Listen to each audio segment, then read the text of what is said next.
Welcome to today's podcast. If you have a business idea but don't know how to start, this episode is for you.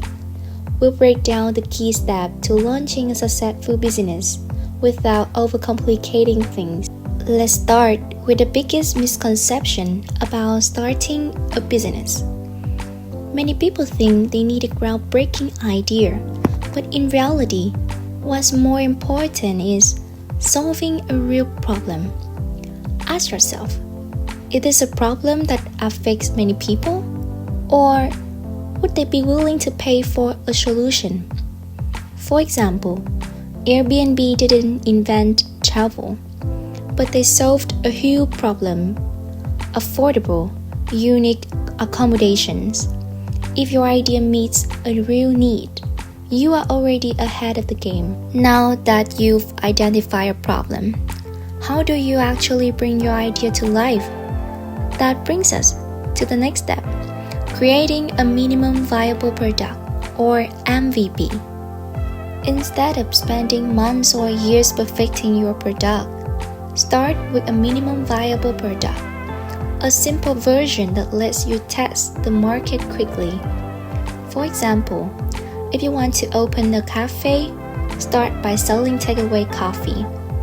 If you want to create an application, build a basic website first and see how people react.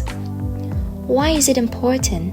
Because your first version doesn't need to be perfect. It needs to be tested. Alright, now you have something to offer. But how do you actually get customers? Let's talk about that next.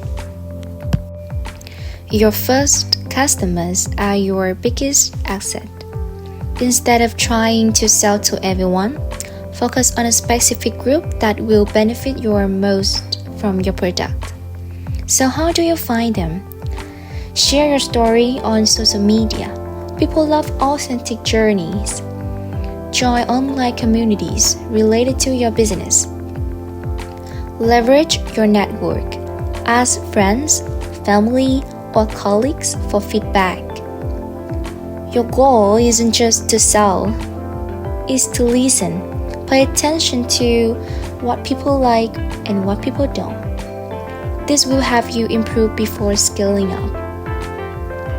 Now that you've got some traction, how do you manage your money and grow your business? Let's dive into that next. You don't need a huge budget to start a business. The key is to keep costs low and use free tools like Canva for design, Notion for project management, and social media for marketing.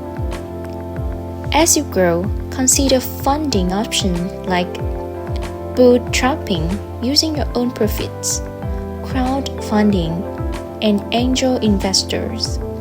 But remember, before raising money, make sure you have paying customers and a business model that works. So, what's the key takeaway from all this? Let's wrap things up. Starting a business isn't about having a perfect idea. It's about solving a problem, testing fast, and listening to customers. If you follow these steps, you will successfully create your business. Thank you for listening. If you found this helpful, share it with your friends. And remember, small steps lead to big results. You've just listened to how to start a business the right way. Follow this podcast for more practical insight. See you next time.